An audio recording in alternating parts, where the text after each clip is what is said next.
We tried to be everything but the kitchen sink. We wanted to be keto, we wanted to be paleo, we wanted to be zero sugar, we wanted to be everything, vegan, gluten-free, and have functional ingredients that support incredible feel-good vibes and decrease your stress. And we were realistic that not all of that was going to work.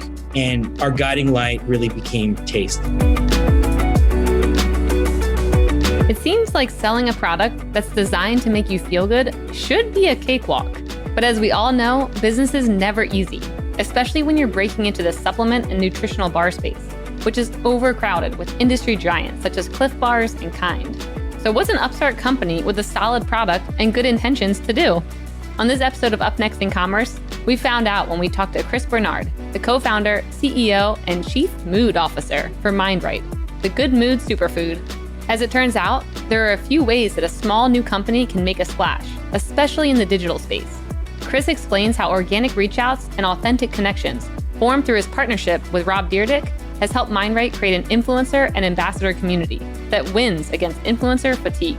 Plus, he digs into why a content strategy that blends humor and education is what really gets the attention of the digital audience. My mood was definitely increased after this interview, and I hope yours is too. Enjoy.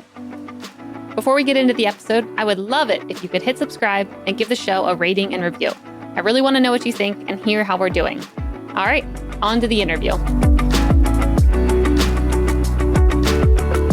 Really quick, I want to say thank you to our awesome sponsor, Salesforce Commerce Cloud. And I'm going to allow them to give you the inside scoop into some of the findings from their most recent State of Commerce report. Hi, this is John from Salesforce. Did you know that companies of all sizes and industries power their digital customer journeys with Commerce Cloud? Salesforce Commerce Cloud delivers B2B and B2C commerce, as well as order management around the globe. And with Commerce Cloud, you can engage with your customers anywhere and personalize interactions everywhere. Scale and innovate with ease and drive some serious growth for your business. And speaking of innovation, we recently surveyed nearly 1,400 commerce leaders and analyzed the consumer shopping and business buying behavior of more than 1 billion customers worldwide.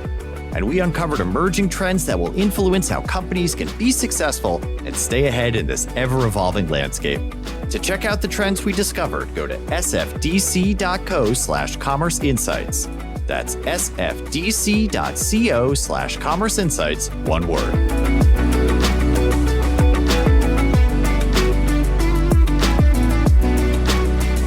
Hey everyone, and welcome back to Up Next in Commerce. This is your host, Stephanie Postles, CEO at mission.org. Today on the show, we have Chris Bernard, the co-founder and CEO and Chief Mood Officer at Mindright. Chris, welcome to the show. Thank you for having me. I appreciate it. Good to have you. Or would you rather have me call you Bernie? Which one do you want? My friends and my coworkers call me Bernie, but whatever you're comfortable with. I'm your friend. Okay, call me Bernie. All right, I like it. So in the beginning, I like to always hear about your background, your journey, and how you got to Mindright. So maybe if we could start there, of like, what did you do before Mindright and what led you here? What I did before Mindright was I was in action sports for a little over 15 years. I represented brands like Burton Snowboards in their sales and marketing channels as an independent contractor. I left that business in 2015 and I invested in a company called Buff Bake, which was protein snacks and protein cookies, nut butters. And I came on board with them as part of that investment as the CEO, and I helped them run that company for a few years until kind of was ready to try something new, and I had an idea and ended up launching this Mindright. So did you have the idea for Mindright right after Buff Bake, or was there something in between there? You know, it was something in between, and it just evolved very quickly into what it is today. Okay, what was your original idea, and then what is it today? Vegan cookie dough. Oh, that sounds good. I would eat that. It was okay. It wasn't great. And that's why I kind of got on the vine. And, I think we'll probably get into it. But, one of the things that dismissed that idea was it really, for me, I was looking for something condition specific. Functional foods are really driving the category right now. And it's all about condition specific foods that drive beauty from within through collagen, immune support, sleep support. It's really how we came to Mindright. We started to see this trend in supplements. And when you're looking for trends that are going to be shifting to food and beverage, you always start with supplements. And you see this rise of adaptogens and nootropics and brain supplements and anti-aging, and it's just skyrocketing growth in supplements. And it was this idea of how do we support our lifestyle through, our mindset, our long hours, our drive, our energy levels through ingredients that support cognitive function. And that's where we started, was this idea of, cognitive food support. And I came to my partner with this idea. He absolutely loved it. At the time, it was called Feed Your Brain. Oh, I like that name. And it was just really focused on brain health. Did you have a background in this world? Like, how would you even know? When I'm thinking about like brain health, I'm like, feels like there's so many things. I should be doing fish oil. I should be doing this. I should be doing so many things. Like, did you have a background in this where you already knew this makes me feel good? Or did you have to kind of like learn all about it? No, I just knew I wasn't feeling good. So you start researching, how do I feel like this brain fog and slow? And besides the fact that you just hit 40, like things start to slow down a little bit. And like you're looking for ways to support your lifestyle and just keep your edge and keep moving forward. And you start researching, and there's a lot of great information around brain health, mental well-being, nutrition, and other things that support those functions. Okay. And so what were some of the ingredients that you started finding that you're like, we need to have this in some kind of bar? It was like lion's mane and ginkgo biloba, both of which didn't make the cut at the end. Oh, how come? We just felt like, well, this is where I was going was, as we started with brain health, my partner, who is a very big advocate of testing and research, pushed to really go out and survey a group around 350 people. And while cognitive function was important to them, what indexed the highest was, do you have foods and ingredients that help me feel good, happy, good mood? I want to be focused and feeling good. And this theme of feel good just kept popping up. And we took a step back, and it was indexed so high, like, why don't we just lean into good mood? We've got a set of ingredients. We've got some data behind some of the ingredients that we're using to really support enhancing your mood, decreasing your stress, and giving you energy, all the things you need to feel good. Yep. So we leaned into it. And that's how Good Mood Superfood was born. Very cool. And did you always know that it would turn into a bar, or did you have other thoughts early on? No, we had many thoughts, and we still have many thoughts. This is just, this was our way of really standing up the brand, getting a feel for our branding and our message. Bars is just the starting point. We have a really dynamic innovation pipeline of other snacks, drink blends, hydration drink, things that will help support other areas of brain health. Very cool. So let's talk a bit about your partner and, how that working relationship is and how you even landed him as your partner. So I was introduced to Rob Dyrdek, legendary TV personality, former skateboard professional athlete. Rob has a show on MTV right now called Ridiculousness. Kind of grew up watching his other shows. Yep. Rob and Big and Fantasy Factory, as many of us did. Rob and Big, such a good show. It was amazing. Something we just look forward to every week watching. And he's just such a character and dynamic human being. But what people don't know is, he runs a really diverse, exciting venture creation studio. He refers to himself and the people around him as do or diers, people that are interested in building, investing in themselves, growing businesses from the idea stage to the exit. He's invested in several brands, primarily at the startup stage. And when I came to him, I was in a transition period in my life. I didn't know why I was meeting him. I was going to go in and just introduce myself. And, I brought Buff Bake with me just in case he was interested in investing, because, we always looking for investors. And he made me tell him my life story from the day I was born until the day I ended up sitting in the chair in front of him. Wow. I should have done that. Man. It's not that interesting. But he really liked it. And, I spent 55 of my 60 minutes talking about myself. And then he's like, okay, so what's up with these cookies? What's up with this Buff Bake? And he's like, okay, those are really good. I like them, but I really like you. If you have some ideas or you want to do something, come back and let's talk about it. I left and I got a call 2 weeks later from him, wanted me to come back. Again, didn't really know why I was going there. He wanted to pitch me on some ideas, and it just kind of flew over my head. I went home. I called his COO and I was like, what is he looking for? He wanted an idea from me. He wanted to work on something. So I had been in the background working on these cognitive ingredients paired with superfoods, and brought it back to him as a whole package. I came in with fully developed samples around bars and coffee creamers and bites to really articulate what this could look like. He was so excited about the presentation. He just sealed the deal with me on the spot, and we were off to the races. That's amazing. So what does the partnership look like with him? How's he involved? Well, I mean, he is very, very involved. Like he wants to be very involved in the creative process, but also, through all the funding, the financial rounds, building the infrastructure of the company. He has built a really strong team around him, managing the finance arm, managing the marketing, the project teams. So it's an extension of my team. We are true co-founders. He's very, very involved in the business, and he and I are either working together on a daily basis, or he and his team are fully integrated in. That's really cool. And then it seems like once you get access to him and then you have his network, it brings in other investors as well. Yeah. So that's the next thing that happens. So we stand this thing up and we start to go out to bring in some strategic capital to help push things along. We started with some traditional resources and private equity and some strategics within the space. And then we started talking to his network a little bit. And all of a sudden we saw how excited they were. And one conversation led to the next, and next thing you know, it's, Marcus Lemonis from The Prophet. It's Joe Jonas was extremely excited about the project. He now sits on the board with myself and Rob. Joe brought his brothers on as well. Jordan McGraw, Travis Barker, Ken Roxon. I mean, it's just this star-studded list of really great mindset celebrities and athletes. Very, very exciting.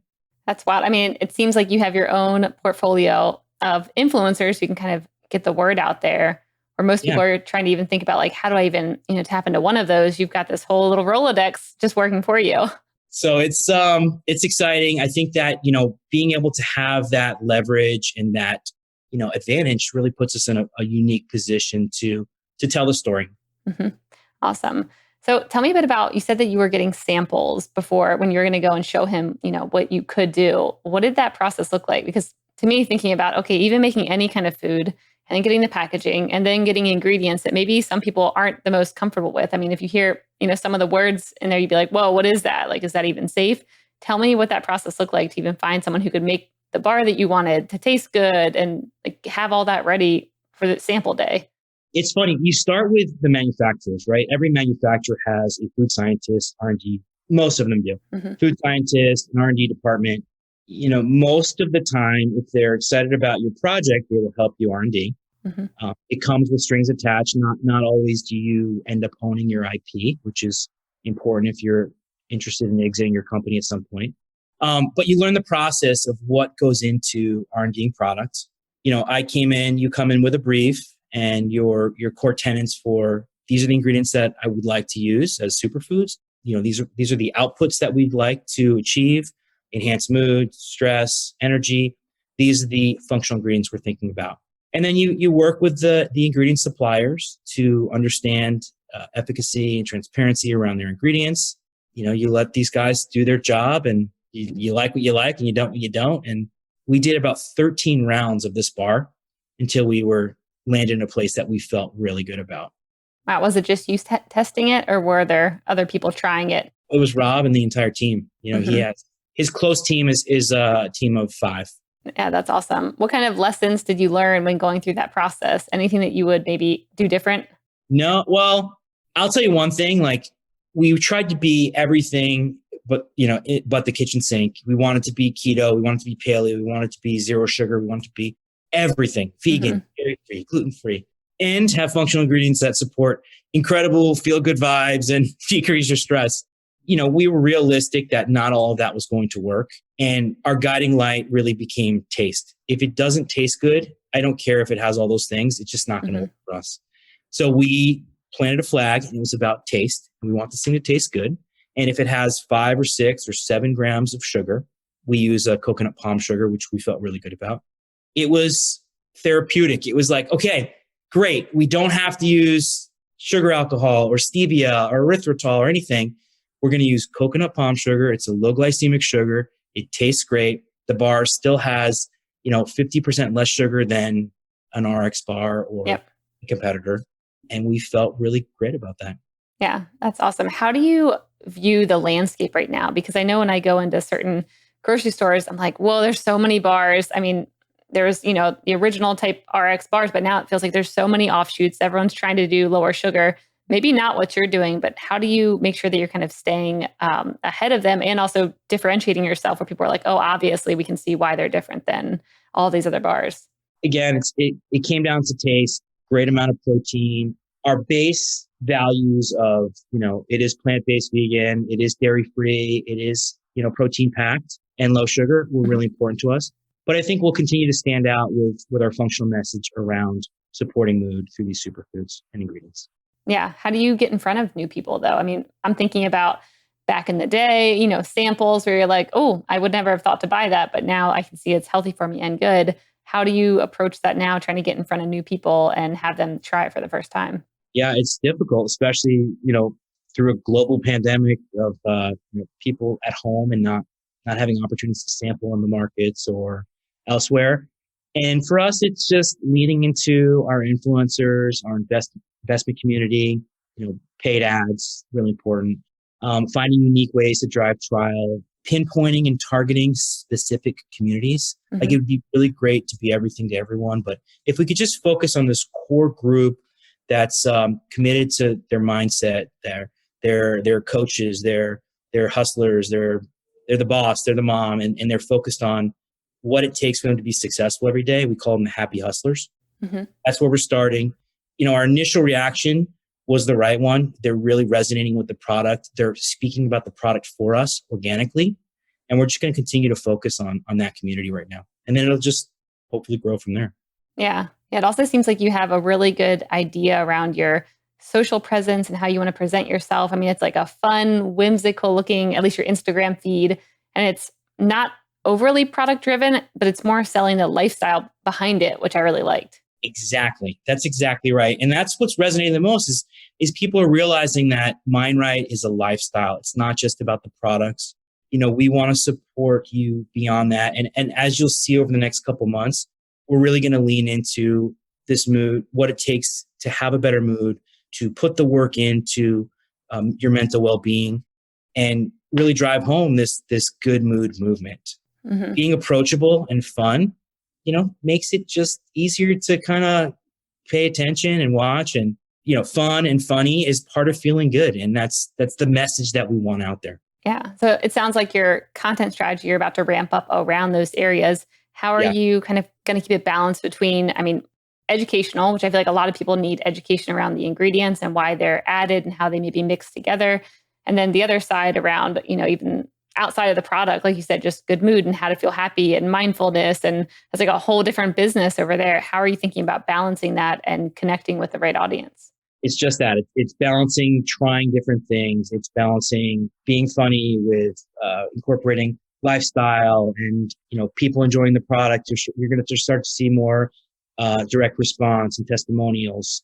We are looking to partner with therapy-based apps and other entities that help make mental health and wellness really accessible. Mm-hmm. We're going to have our investment team and our influencers talking about the work that it takes to get Mindright. It's not just this bar is not going to solve your problems. It's not. Mm-hmm. But if you focus on your nutrition and you incorporate things like the importance of sleep and getting exercise and, some type of a meditation routine, all these things combined bring you to that next place. Mm-hmm. Yep. Yeah. It's not a, just try one thing and all of a sudden everything will be solved. It's like many things. And there's no magic potion. I think that's where other companies that are trying, they could fall short because they're making it just about that. Yep. And I think that, we'll go along for the ride and we'll be there to support our customers along the way. Yeah, that's great. So you just mentioned influencers a minute ago, and I want to hear how you view working with influencers, because we've had quite a few brands on the show and they talk about it. Some people, amazing experiences if you find the right person who, is all in. It's not just sharing a quick message of like, here's my teeth whitener and it works great for me, go buy it. Versus, maybe the ones that are really they're like even part of like the product development type Bs. Like, how do you view a good working relationship with influencers, and more than one, since you have many that you kind of have to balance?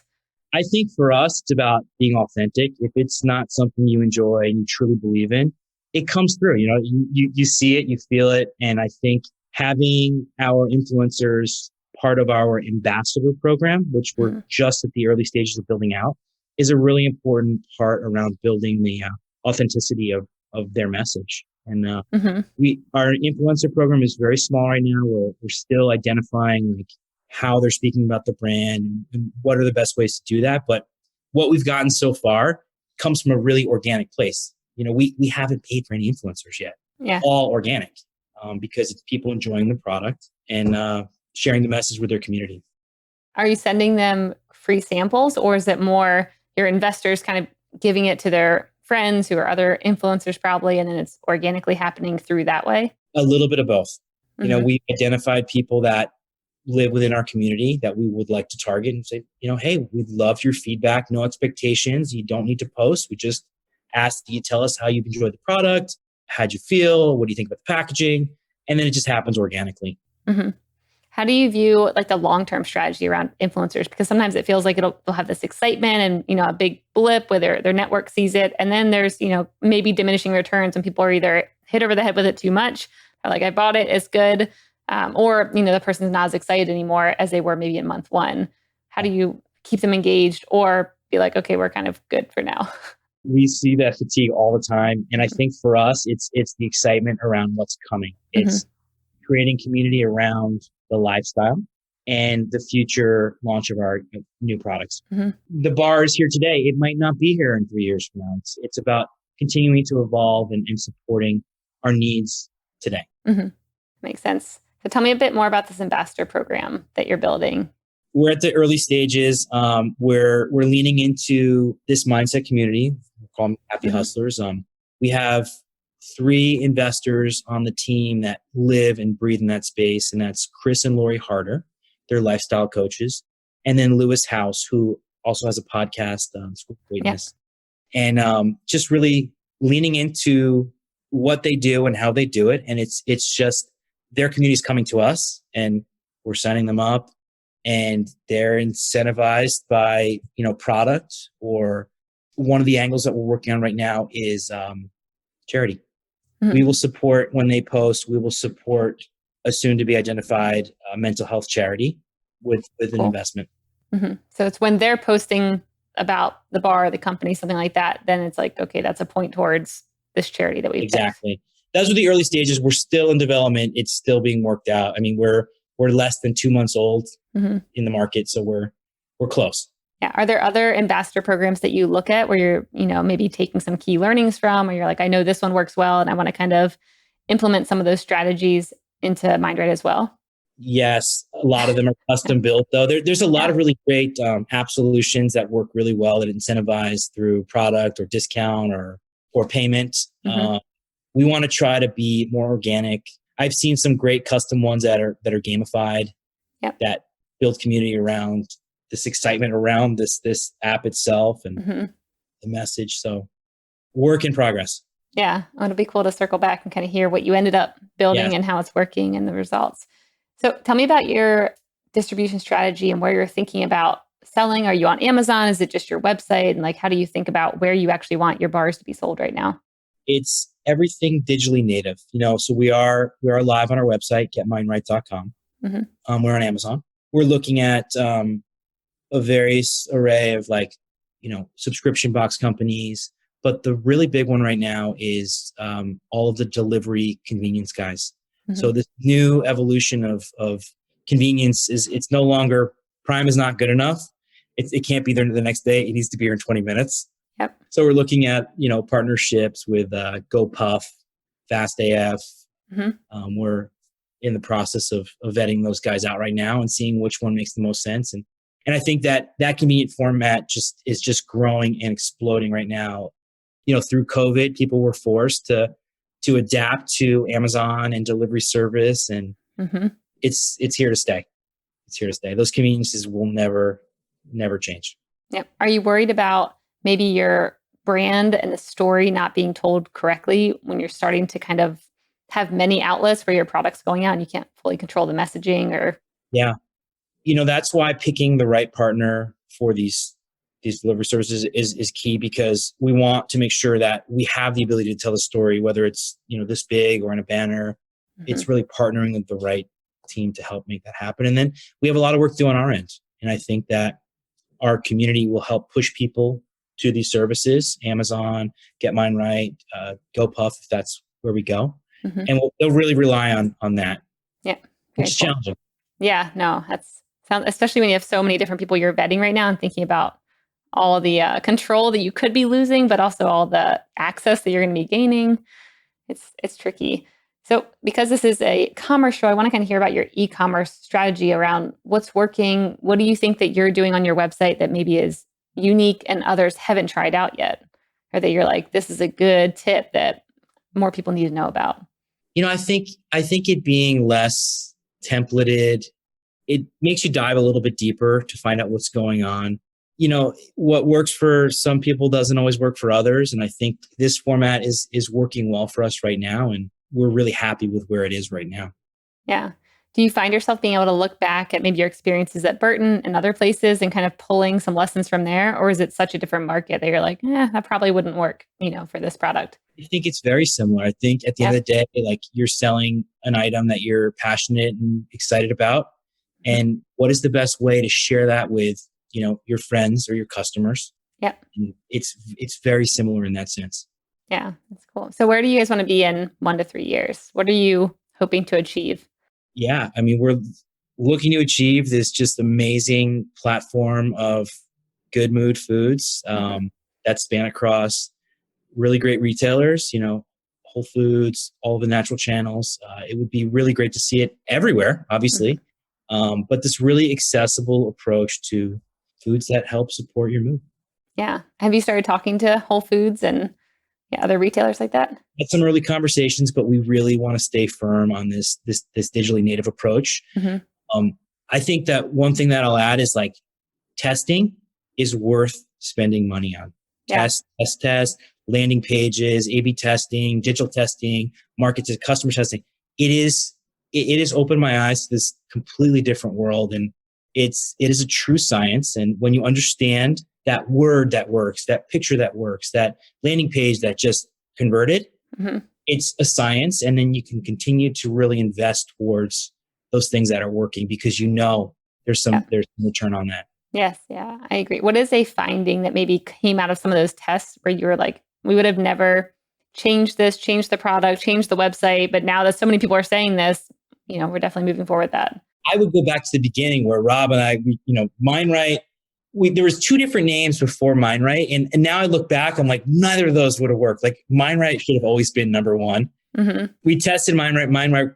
Mindright worked really well, but we wanted to brand the blend itself, the ingredients themselves. And we were like, the unstoppable blend, like, we're unstoppable. Like, this mentality, like, you cannot be stopped. It was so masculine, and we were so sure of it. It failed miserably. Yeah, I'm like, I don't like that. No. So now it's the happy brain blend. That makes me feel happy. That's more on brand. Yeah.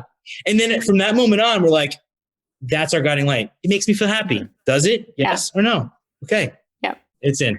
And how are you doing these tests? How are you going about trying to get this feedback?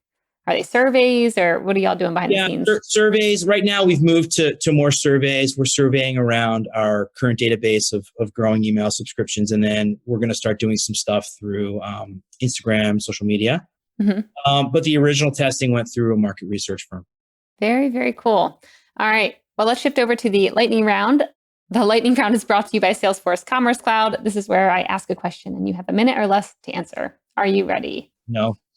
Nope. Be right back. Need to go get some more tea. Get in the right mood here. All right. Well, we will move on anyways. If you had a podcast, what would it be about, and who would your first guest be? Oh my gosh. My podcast would be about thinking big. My whole life, I never thought big. I thought pretty small. I put roadblocks up in front of myself. And I think that now, as I sit on a board with Rob Dyrdek and Joe Jonas, literally anything is possible. And it would be about stories and ways to help open up your mind to, anything is really possible. And I think, as cheesy as that sounds, it really is. And I think, I feel it here in my home with my kids. And now that we're talking about getting Mindright and this, positive growth mindset, and I hear them talking about it, it's a real thing. And who would you bring on for your first guest? I bring in Rob. He is an amazing, person to talk to about all of this stuff. His mindset is just next level with what he does to keep his energy and his success where it is. It's remarkable. It's remarkable. Awesome. What does your mindfulness practice look like? I think for me, it's I committed to getting up early every morning. I have to be up by 5:15, or else I can't do the things that I want to do for myself, which is exercise or just have a moment of meditation, whether it's a minute or 5 minutes or 20 minutes. I try to do that every morning. I have 4 kids, so it like life is really hard sometimes. Yep. Really hard. I feel that. So it's get up early. It's a few minutes of meditating and just understanding where I'm at and being really grateful for that.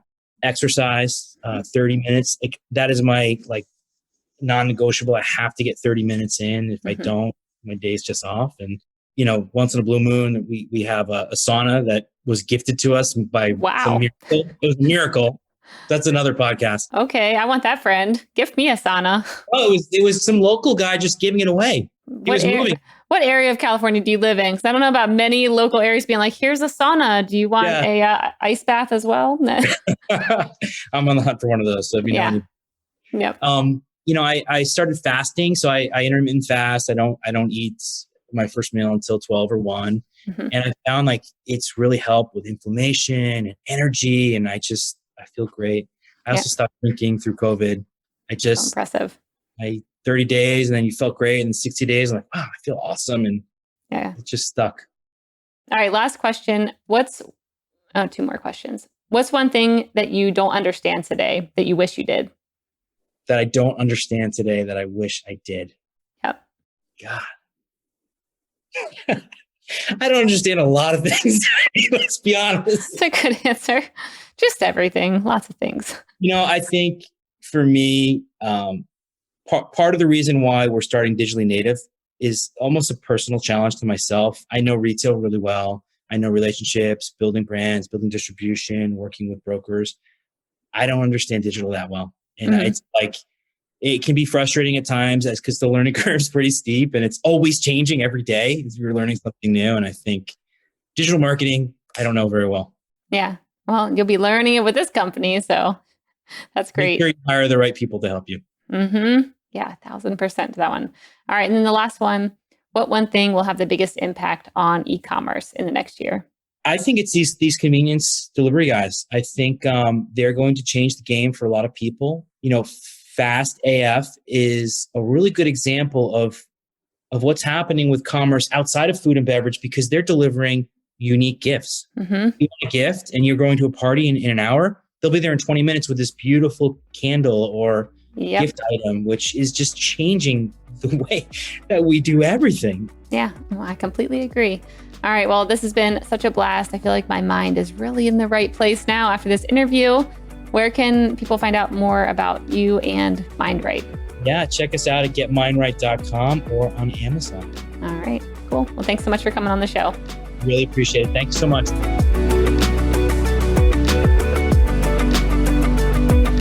Hey listeners, thanks for tuning into this episode. I hope you enjoyed it as much as I did. If you haven't already, please subscribe, rate, and review this podcast. It helps spread the word, and I would greatly appreciate it. See you next time. Up Next in Commerce is brought to you by Salesforce Commerce Cloud and created by the team at mission.org. Subscribe now at Apple Podcasts or wherever you listen to podcasts.